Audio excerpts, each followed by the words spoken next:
You're drinking coffee. It's nighttime. It's getting dark right now. Just a little bit. You're such a night owl. Yeah. I don't understand it. Dragging a little. Yeah. Yeah, but it's not gonna hurt. I cannot drink coffee after like noon. Nah, No it doesn't way. really. No way. Yeah. Just felt like we had a nice dinner at home. Just some pasta and stuff, and it just felt like a coffee. Okay. Well, you are permitted. Yeah. I hereby give you permission to drink coffee. Oh, thank at you night. very much. Look at me over here. No rules.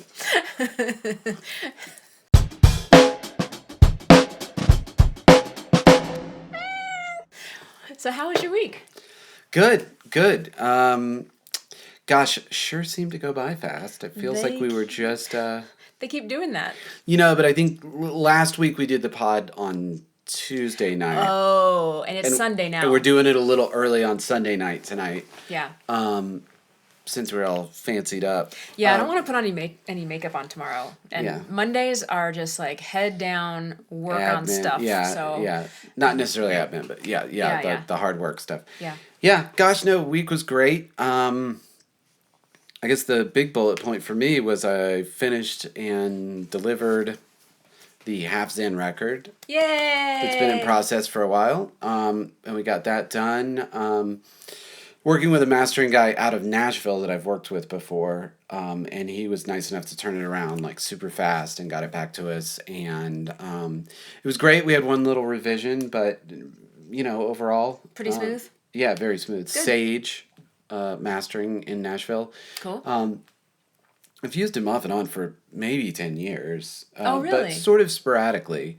But anyway, like I said, he was nice enough to just like, hey, I'll put it in the front of the line and I'll just get it back to you. And then we had one little revision, and got the revision back really quickly. And so that thing is in process to release. Their CD release party is May 11. All right. Yeah, so it's going out for, That is soon. Wow, that's like, what, 3-4 weeks away? Yeah, it's soon. Cool. Yeah. Fun. So this leaves you with 4 projects to wrap up, right? Yeah, although I've added a couple, so they keep coming on in. You never learn. Yeah. No, I've been really good about saying a couple of the new things that have come in. I've been like, I'm weeks to a month out from being able to start. Good for you. So Yeah. there's always a balancing act between, hey, let's get it done, stay working with me, let's do it, and hey, realistically, it's just X amount away. Yeah. So, So what are these new ones you've added? yeah, well, there's, we're going to see. I'm in the very early stages. One of them is an indie rock singer out of Castle Rock, Colorado. Oh, yeah. Yeah. And the other one is also a singer, but kind of a totally different singer. And I think New Jersey. Cool. She lives in Colorado now, but she's from New Jersey. Cool. At any rate, funny enough, we were sitting there and working on some of her stuff. We're going to do like a hybrid thing where some of it's just going to be like more like production lessons, and then some recording, but also let's get you going so you can do your own stuff. Yeah. And one way or another, and she was like, "Oh, by the way, I like have your record like from forever ago." And I was like, "That's totally bizarre." And she was like, "That's not why I'm working with you. Like, I scheduled the lesson and then was like poking around the website and I was like, wait a second, that rings a bell." And then she was like, went back and was looking at her iTunes and was she like, has the no address the record. no address record. I was like, what are the odds? What are the sheer odds? That was a long time ago. Yeah, when did that come out? 2005. Okay. Yeah. So that was before I was even thinking about becoming a musician. That's true. We were actually having a conversation about that in the car, like that you did not start, super early. Yeah. We were, because I guess it started out with me saying to you, I guess I'll say it on this podcast, I feel like I'm in the prime of my life. Like, I feel like I know what I'm doing, and I'm young enough to have energy and old enough to have authority. It's a great combination. And all the knowledge. Yeah, and all the knowledge and the experience. And sometimes I feel like I'm behind my peers. Like a lot of my fellow music school owners are 10 or 15 years younger than I am. Right. But I have to remind myself, I did not start in music until 13 years after I graduated from college. Right. So, take off those 13 years, I'm 38. Pretty much in, there's some I'm like head to parity. head, I got to have a semi-pro athletic career and a 10 years of a corporate career before I started all this stuff. So, well, let's point out semi-pro, but you were national champion. In my age group. Yeah. Twice, 3 times. Twice, and then the third time was a tie. It was a tie. And then I lost the runoff. So I just have to talk about this, right? Right. Okay, so in water skiing, you go out and in slalom skiing anyway, you go out and you ski around these buoys. There's 6 buoys. The boat goes straight. The skier goes around the buoys, and you go out at whatever length of rope and whatever speed you want. But there is a defined progression of difficulty. But you can start wherever you want on that progression. So that's how you make it more difficult. Yeah. Sort of the equivalent of scoring points in a way. Yeah. Well, you do score points. Right. By going around the buoys. Yeah. And so you go at increasing levels of difficulty back and forth through the course until you mess up in some way. You fall or you don't go around a buoy. And usually for most people, that's 2 to 4 passes. So it's really fast because a pass is like 19 seconds. Trust me, I went out with you one time and that is fast. When you're sitting in the boat, you realize how fast it is. Yeah, you can physically feel how fast it is and you're like, we are flying. Right. So at this one nationals that I almost won but didn't, the way it works is you go out and you do your best and you land a score, right? And then you have to wait around for the rest of the people in your class to finish to see if there's a tie. And at the time, I was scoring in tournaments surprisingly well compared to how I had done the previous year. Basically, I was increasing my tournament scores quickly. Oh, I see. And they put you in order based on your previous year's performance. So I was very early in the order because I wasn't very good the previous year. I see. So that means I skied, and then I had like 2 or 3 hours to wait until we saw whether there was a tie. No. Right. So I tied with someone who was like top ranked, who was like the last person to ski or something. And so I was all cold and had to go out and ski again. And the way it works for the runoff is you don't go out and try again, like from the beginning. You go out and try the pass you missed. Oh. You start at the hardest point, and you both go out and try the hardest thing you tried and see who does better. And so I was like 3 hours cold having to go out and like try to run like my personal record. Right. Whereas I was going up against someone who was ranked much more highly and had just skied like 10 minutes ago. Right. And I imagine, I don't really know, but you would think that even lake condition would play into that. I mean, having skied 10 minutes before, you'd be a little more on top of like, how did the water feel? How roiled up is it? Wind can change everything. Yeah, everything. Yeah. So that's my reason for not winning nationals that time that I tied. I'm just glad you have an excuse. I said reason. Reason. It was a reason. Anyway, that was a non-musical detour. Woo! No, but fun. I mean, that's. But actually, water skiing, there's something that is a through line to today. Absolutely, I think there is. Yeah. In a big way. Yeah. So, I've been trying to give a lot of big picture thought to Performance High lately. Not just where are we going to be in 10 years, but why do we want to try to be there? Right. It's one thing to say, we're going to be 10 times as big in 10 years. It's another thing to find the motivation that is going to carry you through the inevitable difficulties of growing 10x. Yeah. Because growing 10x means becoming something completely different. Yeah. It's not just 10 times what we're doing now. It's something different. Yeah. And so I set this number out, and now I'm trying to figure out, why did I even want to do this? And the through line, or one possible through line that I'm seeing in my life, is I've always been very interested in and fascinated by the challenge of learning to do something that requires intense focus and concentration. Okay, yeah, sure. Right. Peak performance. Yeah. or flow state. And so water skiing, I love just because it's fast and fun, but I also love competing because it requires focus and peak performance under pressure. That's also why I love performing on stage. Right. And so there's that through line between sports and music for me. Absolutely, yeah. You know, and right now I'm doing a lot of reading on flow states and peak performance and how the brain works and neurochemistry. And it's not like I'm reading neurochemistry articles. I'm listening to neurochemistry podcasts. I mean, I'm on the consumer side. Right, but that's still that's still going to you're still getting the info. Yeah. So anyway. Well, and that's something I said to you in that conversation was I think that yes, you didn't start right out of college Music. with music or this path in business and et cetera. But at the same time, I think those years you spent doing other things have still applied to what you do now and are an advantage to what you do now. I mean, you just, Yeah. I love learning how to learn, especially with physical things. Right. I also loved computer programming for the intense focus and concentration, just like getting into that world and just being like, gnawing at a problem and making it work. But I really love flow in the physical sense. Right. Figuring out how your voice works and then like getting it to do that in front of people, figuring out how to ski that pass and then doing it under pressure at a tournament. Right. That kind of thing. Yeah.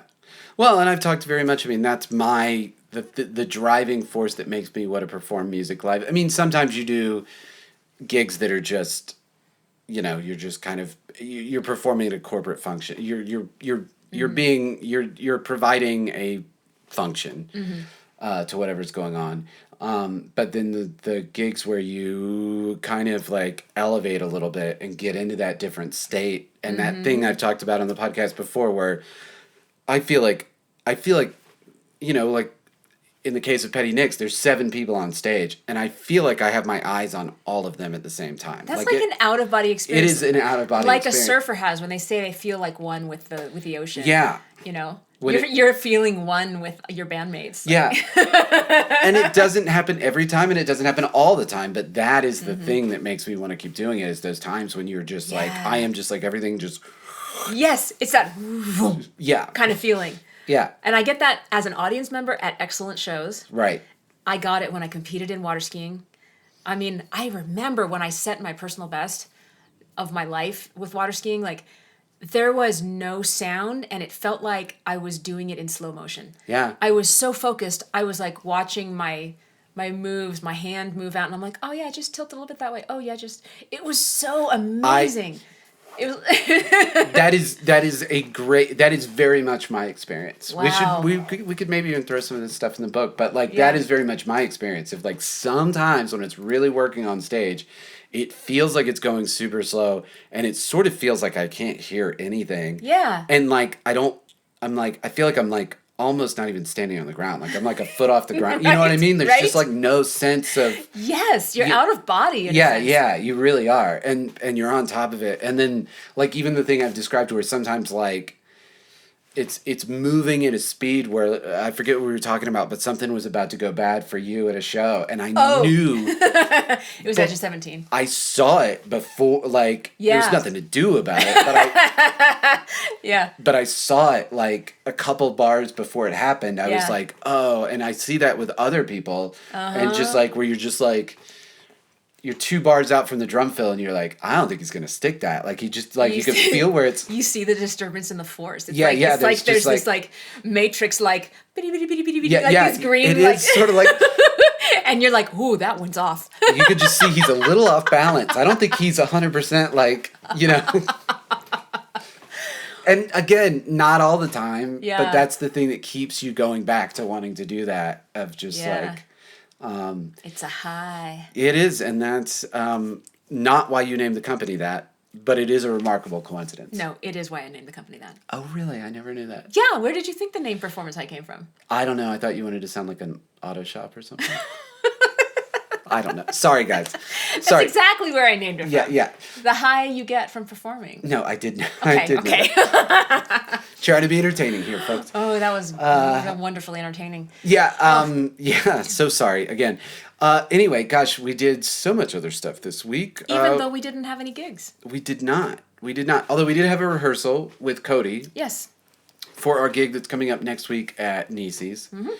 And the lovely Ryan Elwood filling in on drums for that one, and hoping that's going to become a little more permanent. Cody is not playing every weekend or anything, so but it was great. Always great to play with Ryan. Yeah.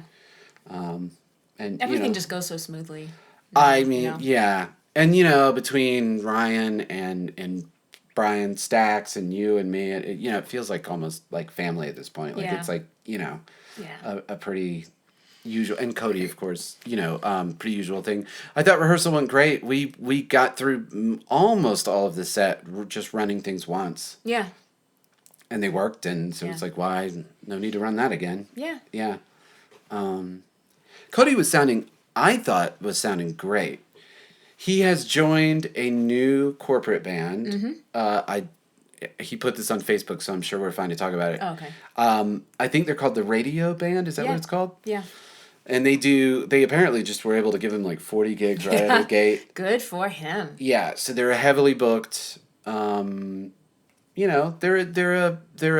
act. Even and they do a lot of corporate stuff, from what I understand.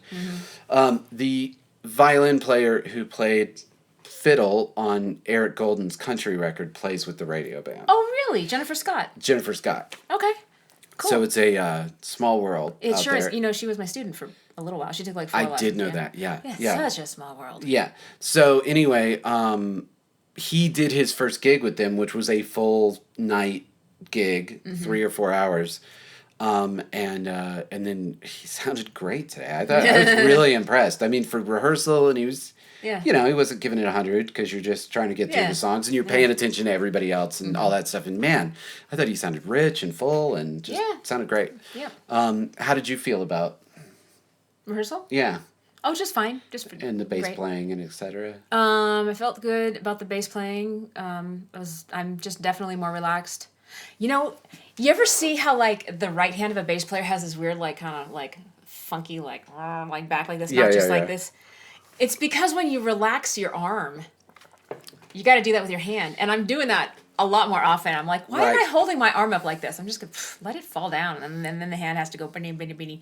So it makes me feel cooler. Yeah.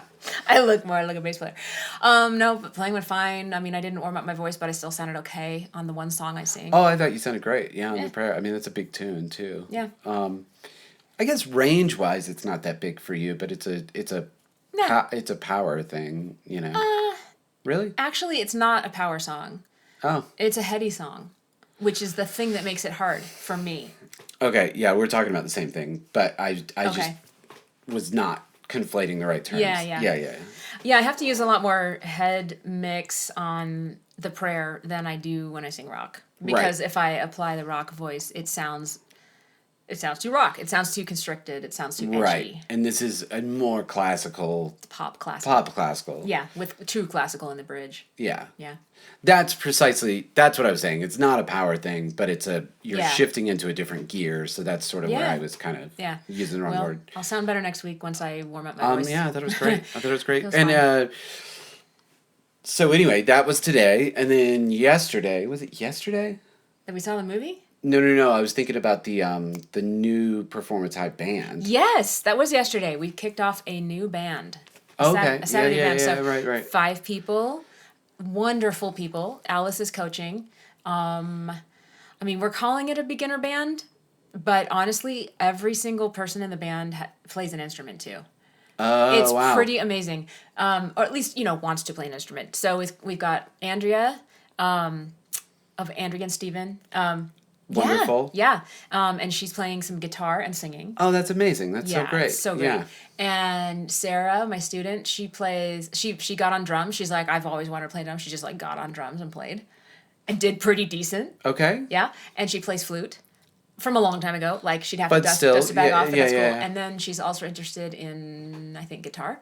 And then Stacey Eileen Sinclair is in Yes. it, and she plays keys and sings. And then Daniel Mendez plays keys and sings. Oh, great. And let's see, is that all five? Oh, and Eva Himmeline, my ex voice student, now Alice's bass student.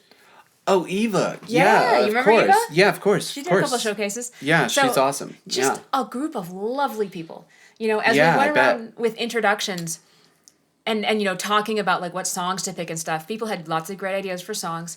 And when we went to like pick which song to work on next and who was going to play what, almost everyone was like, I don't know, I kind of like all the songs. I'm down for anything. Whatever you want me to play, I'm happy to try. I mean, it was like just so generous and chill and like friendly. From you know? what I know of the people that I know personally in that group, that's not surprising. That sounds Yeah. like those people. Yeah. It's just a lovely group. So that's a Oh, that's so successful great. start. Yeah. So happy about that.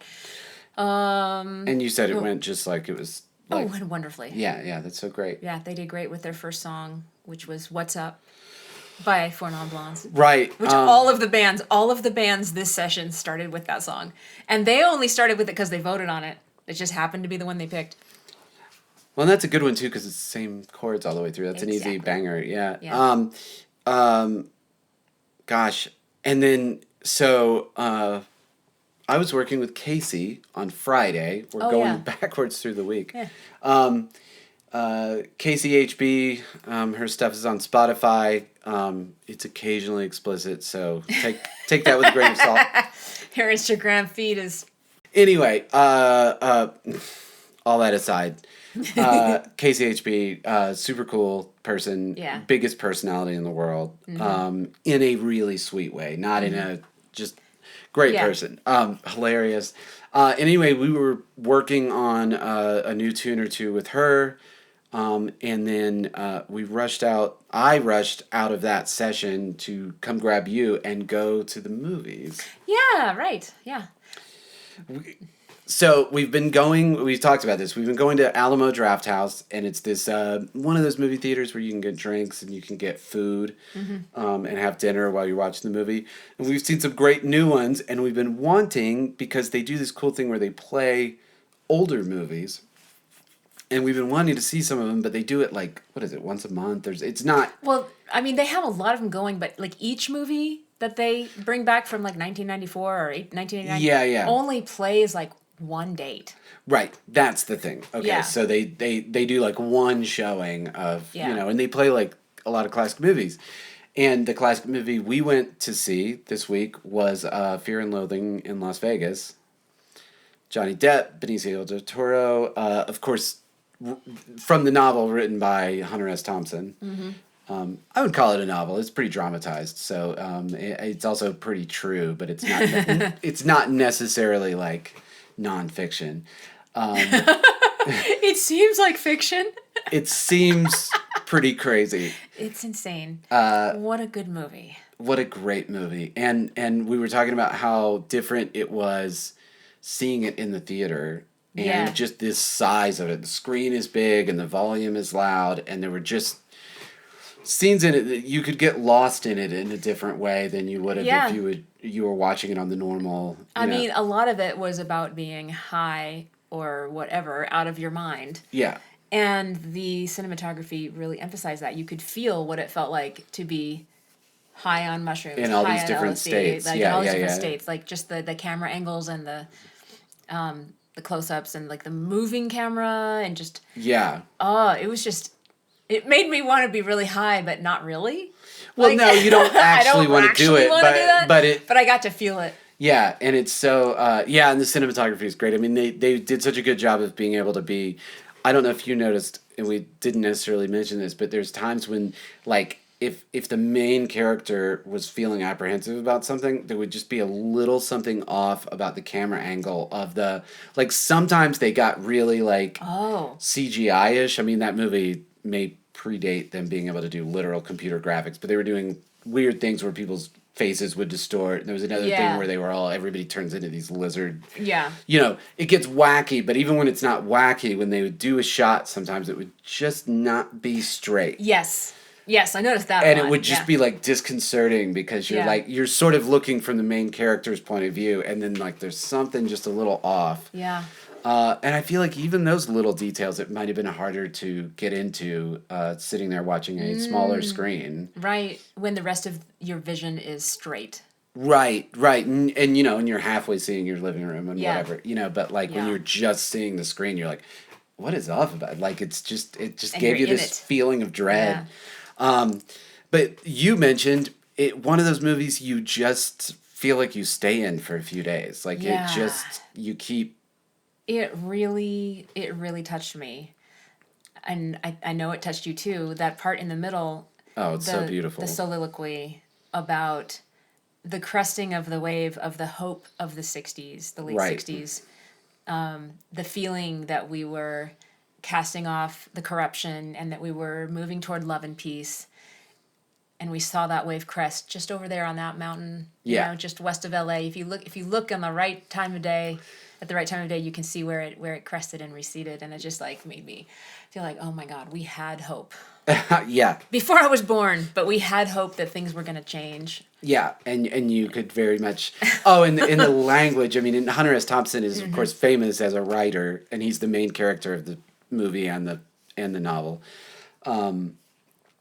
But that, you know, just the writing and how picturesque it was. That if you you know, from the right hill, even in Las Vegas, from a high enough hill, you can look west towards Los Angeles. And if you squint just right, you could see the high water mark where the water rose and then began to recede. And it's just so beautifully put. And you're just like, You say it better, yeah. yeah, it was just, oh my gosh, that, you know, yeah, it was a really moving, you know, and I was saying too, it's worth watching that movie and then listening to the song Hotel California by the Eagles because they're about the same thing. They're about the Hunter S. Thompson's novel takes place way earlier than the Eagles song came out 8 years later or something, but it's about the death of the optimism of, you know, and how Of the 60s. yeah, and it became this rotten thing that was not good at all. And that's very much what Fear and Loathing is about. And that's what the song Hotel California is specifically about, the exact same thing. Yeah. And it's like, it's funny that was clearly so apparent in culture that people made multiple works of art about specifically that. You know, it wasn't just like one guy's thing where like I felt this way and then I stopped feeling that way, but it was like, no, that like hit culture in a way that like multiple people wrote songs about it. And, Yeah. you know, Yeah. yeah, heck of a thing. Such a vibrant time period too. We always talk about like that, you know, like, man, what I would give To have lived through that? to like show up in LA in Yeah. 1967 with a guitar case in my hand, you know what I mean? Like it would have just been like, oh, that would have been rad, you know, like, Yeah. not that, I mean, I've had more fun than most people are entitled to, but I think I have that too. would have been fun too, you know? Yeah. Yeah. Yeah. Well, we're still pretty lucky. Yeah, no, we're incredibly lucky. We talk about it all the time. It's just, Yeah. So, what's this convo with K4CO? The notes that are up on the screen there. Yeah. So I talked to Joshua Destrada from K4CO this week.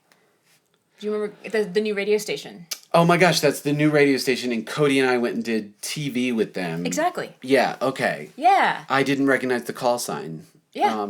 Yeah, I thought... K4CO. They yeah, play entirely Colorado music. 100%. 100% Colorado music. Yeah. So through Cody, I scheduled a call with him, and we played some phone tag. And basically, I mean, they're not doing anything special, but like, you know, I just made the connection there. And what I talked to him about was this possibility that with Performance High and our emerging artists, we can train them to do good TV and radio interviews, to send good booking emails, Oh my gosh. to prepare their music to commercial standards, Right. so that they can learn how to do that, and then they can go be on K4CO.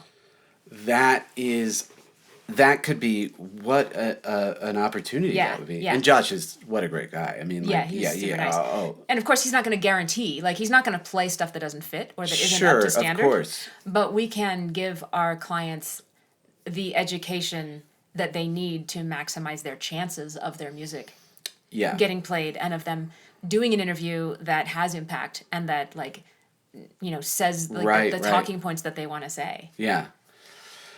Yeah, that's amazing. I mean, that's something I've definitely worked with a lot of people on. Yeah. Is the interview skills and, Yep. all those things. Yeah, wow. Okay, I can't believe I forgot K4CO. Yeah, I was thinking it was... It was like 3 weeks ago. It was like, yeah. I know. I guess I got stuck. I thought it was some robot from Star Wars I was misremembering. K4CO. Yeah. Beep, beep, beep. Yeah, exactly. One of the Okay. less popular characters from the franchise. Gosh, that's an amazing opportunity, but yeah, I can't wait to dive into that. That's gonna Yeah, be yeah. I great. think that Yeah. could be a cool series Yeah, of doing mock interviews with people, like getting them used to how, absolutely. like, having the talking points they want to get across, and no matter what the question is the radio person asks you, you still just answer what you want to answer. I mean, that's the big one. Yeah, that's the big one. It's pretty easy to control a conversation if you walk into the conversation knowing you want to Yeah. control it. Like a politician. Yeah, exactly. And that was what was so interesting is like the only way I learned to do that, and I'm probably rusty at this point, but I certainly understand how to do it in terms of coaching people, but it's because I started doing radio really young and, did live radio stuff in high school and then in college and then like... Oh, hundreds during no address days. Well, Right? during no address days, I mean, it was 100. I would sometimes do 5 or 10 a day. Like, Oh my gosh. yeah, I would do phoners. Yeah. And so I would wake up in the morning and I would have 5 or 10 radio stations that I was calling in Oh my gosh. to talk. And so I might do, 50 in a week, Wow. because you were just doing them Wow. on the phone. Yeah. That thing when you're listening to morning drive time radio. Yeah. Yeah. And we got Justin from No Address Blah, here. blah, They're blah, going to be blah. playing at the Arena this weekend. Yeah, and I would do all the phoners. And and so I would wake up at like 6 in the morning and do phoners and then go back to bed. Yeah. At like 9 in the morning because you've done all the morning radio. Yeah, but it's just that repetition, and the only way I learned to do it was by getting a lot of at bats. Yeah, you sure and that's did, how yeah. that's how you figure out how to do it. So having a real opportunity where people can maybe get some experience and some live experience of like, here's how not to panic. Yeah, You yeah. know, And how to get across what you want to get across, not just wait for the questions to come and then think about how you're going to answer them in the moment. that is absolutely the key. And I only learned that by doing a bunch of them and going like, oh gosh, we wanted to talk about this and we never got around to talking about that because they kept asking us questions and we kept answering. And then you eventually Yeah. figure out like, I am just going to say whatever I want to say. Which comes down to having your story and having your identity. and It having, totally does. And it your totally message. does. Yeah. All wraps back into artist development. And that whole, I'm so glad that you asked about whether or not the sky was blue because at our show this Friday, there is going to be a sky. It just like you just take it and go like do The most tenuous connection Just- between the question you're and gonna the say answer. your thing. Yeah. That's a dumb analogy. Gosh, talking about shows though, and we're gonna close this down. This weekend coming up, it's gonna be a busy one. It is. Show wise. Friday we are at Boot Barn. We are, Hall. and it is mostly sold out. That's great. Yeah, it's almost all sold out, which is great with a week to go. That's great. Mm-hmm. And then Saturday night with Petty Nicks, we are at Nieces. Yeah, that's right. And then Sunday we're at Nieces again with Cody. Yeah. Yeah, so hoping to get a lot of Chipotle this weekend. So Right. that'll be fun. The Chipotle by Nieces. Yeah, or the CBN as Nate calls it. Busy week coming up, but it's gonna be fun to just get into show mode and Yeah. have a little. It'll be a busy weekend. Yeah, sure will be. Need to make sure not to work too hard this week. Yeah, I need to go into it fresh. Well, guys, thanks again for hanging out with us. Yeah, appreciate it. Yet another time, and maybe we'll be back next week. I don't know. Who knows? I'm not doing this anymore. Maybe not. I'm tired of it. Whatever. I'm not editing this anymore, I'll tell you that much. Yeah, you can probably tell the ones I edit because A, they're late, and B...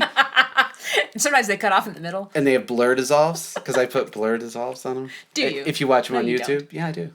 Where? Yeah, every time it transitions, it's a like... Yeah, right. There's no transitions. You don't cut anything. All right, we'll see. I'll show you.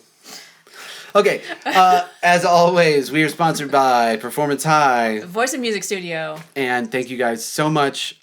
We really enjoy doing this. We're absolutely going to be back next week. You'll be back. We'll talk. Yeah. Yeah. I'll be here. Yeah, whatever. I'm going to be in the living room anyway, so I might as well come and do this. Might as well come over and do it. All right, guys. Thank you so much. Bye. Bye.